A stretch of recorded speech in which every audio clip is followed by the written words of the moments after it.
Okay, welcome to the Social Media Church podcast. We are actually streaming this live on Facebook Live on our page. Yeah, a little inception. I like that. We're using the Zoom webinar feature. There's some integration that I used with my community a couple like a week ago, and I really liked it. So this is where we're kicking it off. So hey, Nils, have you done like an interview on Facebook Live like this yet? First time I saw you do it, and I was like, Jay, how are you doing that? And you're like, oh, it's pretty cool, Zoom webinars. And I'm like the Zoom guy. Like, I feel like I have like introduced everybody to Zoom, and I didn't know about this feature. So I'm pretty pumped about it. Sweet. And you're in New York, right? I'm in New York today. Yeah. So we're doing coast to coast again, like the good old days. I missed you, Jay. I think it's our first time in 2017 to be on a webinar together or a podcast together. So before we get in, we're gonna talk about Instagram and Facebook Live and a couple other things. And you got a toy, you got something cool in New York. But my friends were, my cousin actually was harassing me because they saw my webinar. So the only thing with Zoom webinar that I'm still trying to get with Facebook Live, I'm trying to get used to, is that you can Facebook Live directly to a page of yours that you're an admin, but you can't and your personal wall, but you can't do it in a group. And I was trying to do it in a group. So I Facebook Live to my private, my own account, and I shared it in a group. So a bunch of my family, different people saw it. And so one of my cousins was teasing me about like, ooh, webinar guy. So for those of you who are watching on Facebook Live, because this is a new feature, you can actually live ask us questions right now, and we'll respond as a part of the podcast. So as that new functionality, let's take advantage of that. I know. I'm really, this is fun. I know we're doing it like late at night, but Okay. So to kick it off, let's talk about, there's a story that came out today that I saw that Snapchat was down from anywhere between 15 to 40%. That has stuff to do with them going, I think it was going public, the IPO, like there's something going on there. So there's data that's coming out, and they're saying that Instagram is stealing its thunder. How about that? What? We have wondered about that. And our friend Daniel Hall posted recently, I saw that he said Instagram stories have surpassed the engagement or the traffic of Snapchat in just a short time frame of how long they were. And it took Snapchat so long to build this audience and really own an audience. I mean, they really own that younger audience. I'll be honest, Jay, I've been kind of testing a little bit. I've been doing it since it started, but like, I feel like I'm a lot of people missing, on Snapchat, and a lot more people doing Instagram stories. And then the data is backing that up, that perception up. So it's an interesting shift in the world of social media right now. I've been one of the last holdouts where I haven't really jumped on Instagram stories.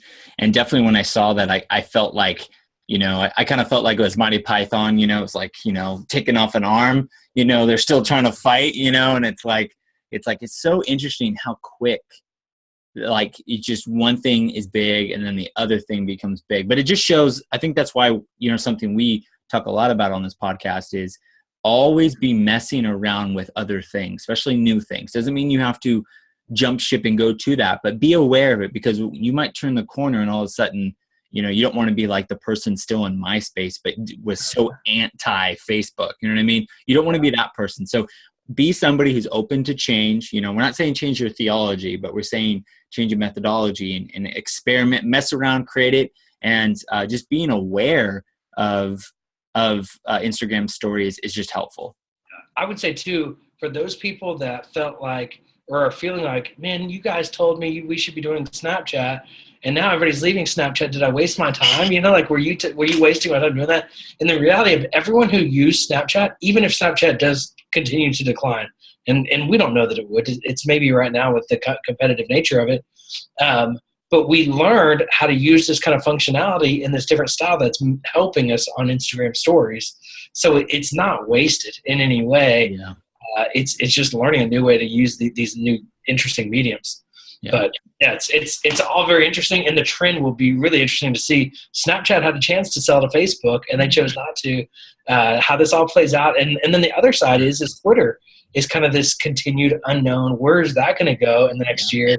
Is Jack Dorsey going to stick around? Are they going to sell? Are they ever going to figure out how to make money? But obviously, people are, Trump drew so much attention to it. And it's like, can they ever figure out how to monetize all these eyeballs? Yeah, I saw an article on Mashable today where it said, should Twitter ban Trump? Which, you'd like, which would be crazy. But, even they were even saying like, not to do it. But it was like, I'm in a couple of Facebook groups of like church leaders. And I remember I saw this question today. Can we just have an honest conversation? Is Twitter even worth the investment? That was another church leader at another church asking other church leaders, are you investing? And a lot of the conversation was around, it's only super helpful in real time, during events, like during a service. That's when it's most helpful, but not necessarily like Monday through Friday. Maybe it's only really good. And I would say for the most part, that's pretty true. Yeah. So, okay. Pivot. You got that's a name of a TV show, a crowdsourcing TV show by John Levitt.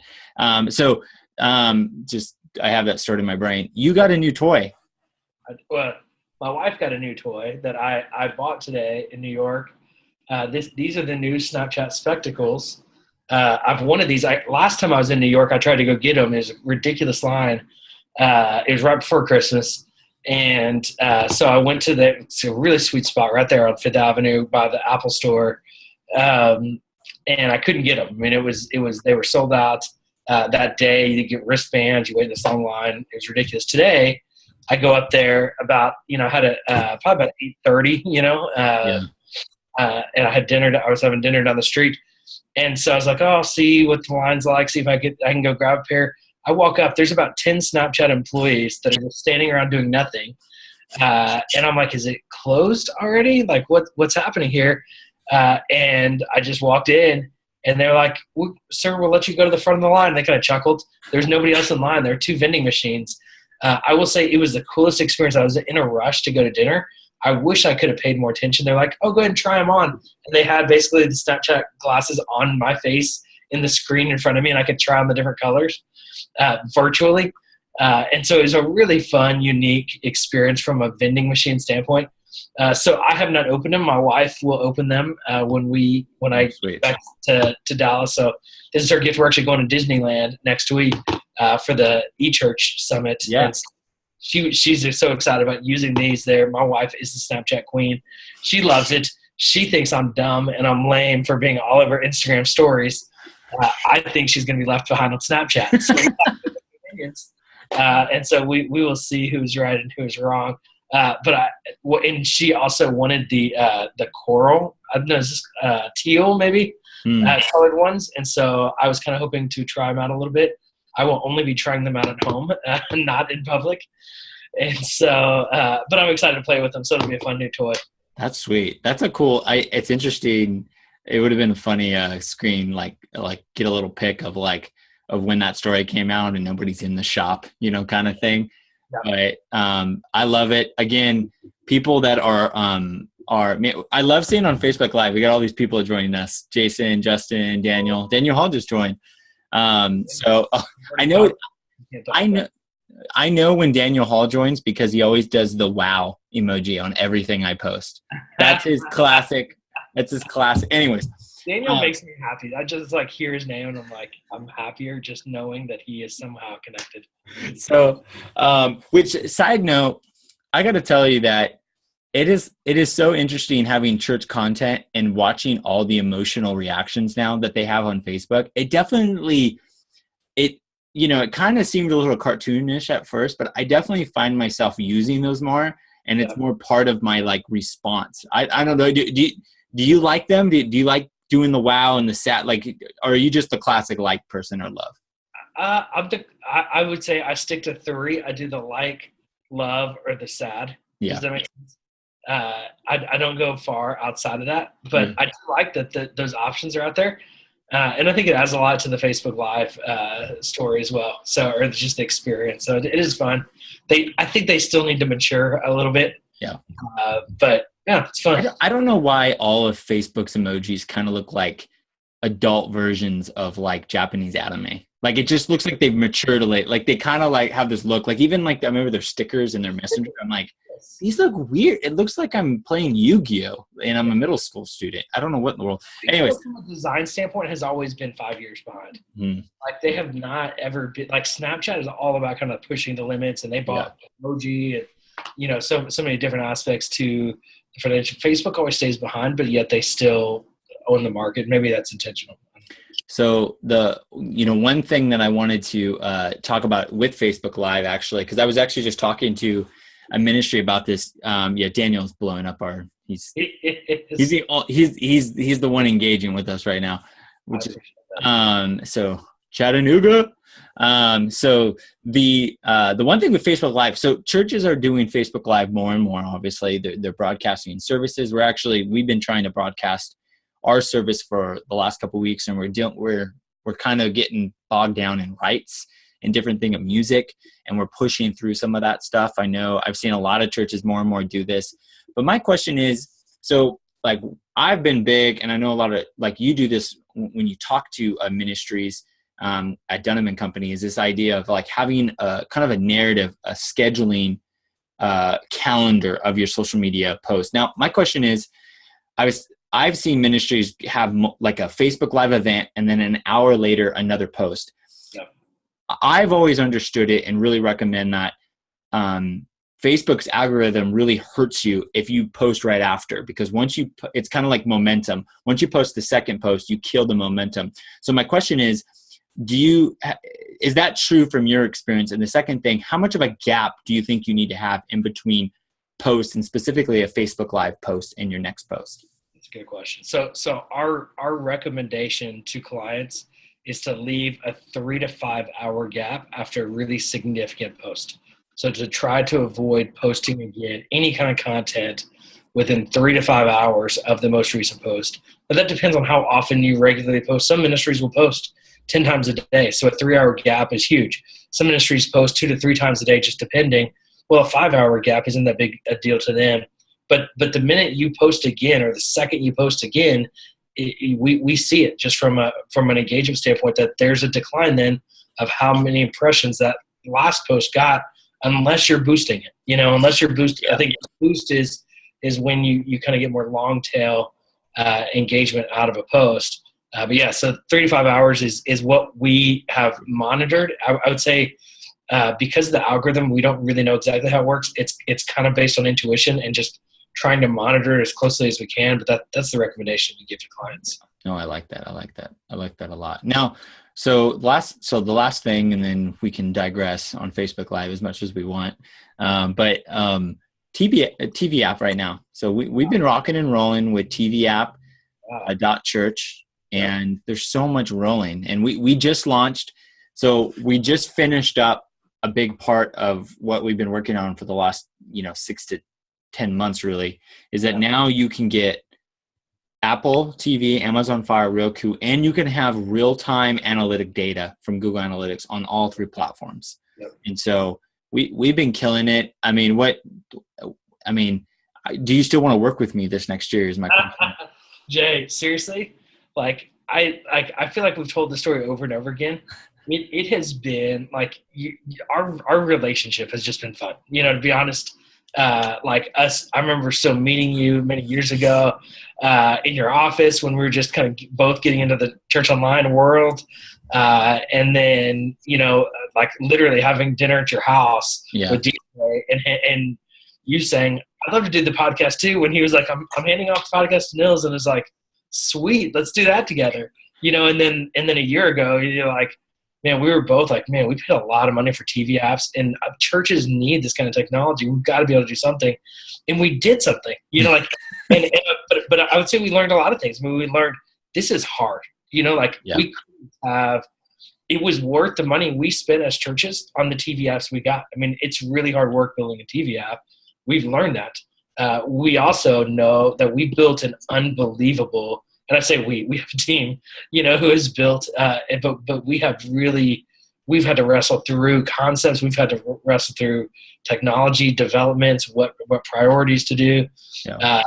And it's crazy to look at the product that we now have and basically the ministries we are empowering.